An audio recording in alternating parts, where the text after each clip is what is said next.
Welcome back. Looks like the last lap on our show this morning. It's a very serious one because there's an ardent listener, or let me say a viewer, who has sent a letter to us and she needs answers. We'll be putting the letter on screen very soon. This is our relationship and family life segment, and we need to delve into that matter. But before we do, we just spoke with Na Dede Botwe, GMB Queen. Now, she is partnering with the Lawe University. There's an international workshop on change, leadership, and office politics that is happening in Qatar, and she's inviting you to be a part of it from September 15th to September 20th. Now it's $2,990 US if you want to go on that trip. It includes a return ticket, 4 nights accommodation, breakfast and lunch, including snacks, workshop pack and certification, guided tour, and a 5-star cruise dinner. Now, this is a very special offer going out to you. And if you're in a group of 5 and more, you can actually get a discount on that one. I think you get 5% off if you're in a group of 5 or more. So this is in collaboration with the Lawe University College with Na Dede Botwe. It's the International Workshop on Change, Leadership, and Office Politics. Okay, so it's actually 13th to 18th of September 2023. So all the details over there, please make sure that you call the contact number on the artwork. Or let me just give you the number now, 0246 452 798 or 0246 733 443 733 443. You can call that number for all your enquiries. Now to the discussion of the morning. Roland is joining me here this morning, and the beautiful, the one and only, most sought after comedian in Ghana, Jacinta, is here. She's actually one of our colleagues now. She has a new show on TV that we'll be talking about. I mean, she used to be a friend. I see her, we hug each other. She insults me small and then we keep it moving. But right now, she is my colleague here at Media General. Yes, I had to say it. You have to stop that behavior. It is not good. Every day, there's a problem between us. It's not nice. And Obiadia, and I'll say Obido. Obido into Obiado. Is that correct? Obido is also here to help us with the conversation this morning. So let's get into it if we are ready. Anyway, aka AC Glover, that's her name, AC Glover. Now, Obido. So I should just throw the AC Glover somewhere and do Obido. Now, Jacinta, na yode. Obido. Obido na yode. Obido na yode. All right, guys, so we have a letter. There's a serious concern that has been thrown our way this morning. We are supposed to find a solution to this particular matter. And this is the matter right here on our screens this morning. Roland, you want to read for us or I should read? Can you read for us? I should read, huh? Yeah. Okay, so this is the letter, and it says, at 35, I finally found my perfect man after a long struggle. It will be easy. After 5 years of dating, he proposed, and wedding preparations began.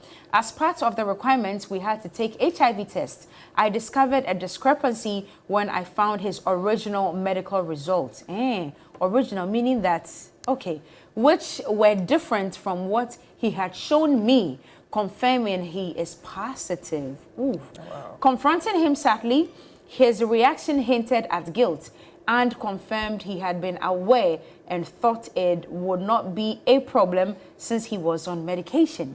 Recently, I mustered the courage to take the test myself, only to find out that I am also HIV positive. The truth is, I love him with all that is within me, with every fiber of my skin. But as it stands now, I don't know anymore.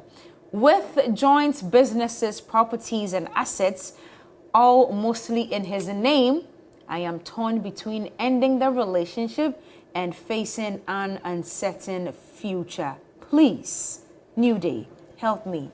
I will be watching. Wow. Jacinta Obido, they are in studio with us, but Dr. Arthur Newman is also a clinical psychologist. He's a doctor as well. He's also going to be joining us this morning with this conversation on Zoom. Dr. Newman, if you can hear us, good morning to you. We just want to make sure you've joined us. Good morning to you. Good morning. It's been a while. Yes, it's been a while. Good to see you on Zoom, not in person anyway. We'll be waiting to see you in person. But I'll come to you shortly. Let me just pick the thoughts of the ladies on this matter. Jacinta, the way you are looking and blinking at me, I want to start with you. Yes. It's simple but complex. First of all, let me speak on the lady's side, since she's the one who has written the letter. Yes. She didn't let us know her HIV status before she started dating. Okay. So we don't know if she had it from the man, right? From the man or not. Okay. So we can't really say that it's the man who gave it to her or whatever. But then again, the man knew that he has the virus, and that's why he's been on medication. He's been taking medicine. But why did he say? So he didn't say it because you and I don't know. He didn't tell her at the point where they decided to go for this thing. And we don't know who gave it to who. But since the man is taking medicine, like I said, he knows that he has the virus. So why didn't he tell her? That's questionable. But I think we're advanced. They said now there's medication that can help you curb how the virus would spread. And if you're lucky, antiretroviral drugs. Yes, if you're lucky, you might also get cured. So you reduce the viral. Yeah, you reduce it. So, but there are instances where people have fully gotten cured. Magic Johnson is one example. I've heard of. He's not cured of HIV, but your viral load is so low. But I think then we will confirm that, because that's the story that was making the rounds. Yes, that he was totally cured of the virus. But anyway, it's not a death sentence. They can come together. Since there's love, they say love conquers all. Since there's love, they should come together, take their medicine, and live. That's what you think? That's what I think. Is it that simple? No, Mimi Jane said the girl has to break up with the guy. Why? But the fundamental of that relationship is lie. The guy is just lying. He lied in the first place. Okay. You understand? You know your status. You did not tell your girlfriend about it. What are you trying to imply? Or what are you trying to put? And most of the assets or whatever they have together. Their properties together. In the guy's name. In his name. Why that? Okay. Okay, so you are saying that the fundamental point of trust. Simple. No, but don't you think it was fear that made him... Fear, pa. Yes. You are entering into a relationship. It's not only you. Right. Two people involved in this. You understand? It's not an easy thing to say. Really? It's not an easy news to break to a partner. No, if you claim you love your partner, you will voice out every secret. This is about your health. Not something say be or baby or baby. At the end of the day, the girl will find out and maybe go along with it. But this is your health. You are sick. You have to tell the girl. If she's fine with it, they go along. If she's not fine, she goes her way. You understand? Hold your fire. Every day you're on fire. Let me get to Dr. Newman and pick his thoughts. Doctor, from where you sit, how many of these cases do you receive about partners not necessarily disclosing what their HIV status is to their significant other? Well, I don't have the exact statistics, but there are two populations. You have the heterosexuals and you have the sexual population when it comes to non-disclosure of HIV status. Right? Heterosexual don't. But the non-disclosure of AIDS is higher among the homosexual population than the heterosexual population. But for each of the two populations, there's still the problem still exists, but it's higher with non-disclosure with the homosexual population and heterosexual.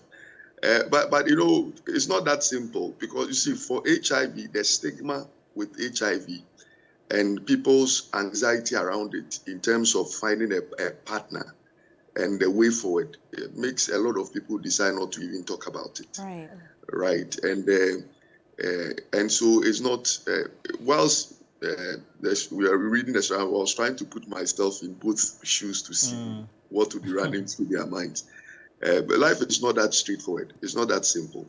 So for us, we are always quick to, we are not quick to place some judgment on anyone. We just, if I were a therapist to see both of them, I would want to really understand things from both perspectives, you know, to be able to see how they can move on. Because what is important is moving on.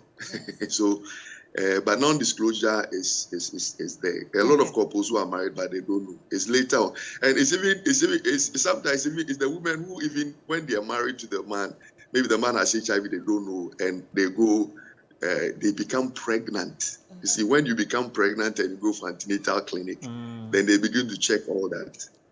You see, then they'll say, oh, I have HIV. Where did I get it from? Then questions start. Then now we have to be the ones to try and fix the problem. But Dr. Newman, my perturbation this morning is she also has it.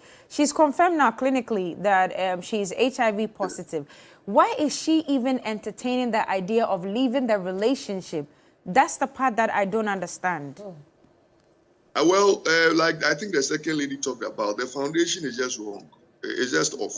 Even if it wasn't HIV, but it was something else, that situation sets the marriage on a certain direction that may be very, very difficult to recover. But you see, another foundation that is wrong is that, you see, when you are not married to anybody, you have no business gaining access together. You have no business living like even married couples. And that is the problem of this generation. You know, and that's, we are having a tough time, you know, with people who are not married and they live like married couples. Actually, you're a fool if you do that. In quotes. Fool in quotes, in quotes, in quotes. I said in quotes, please.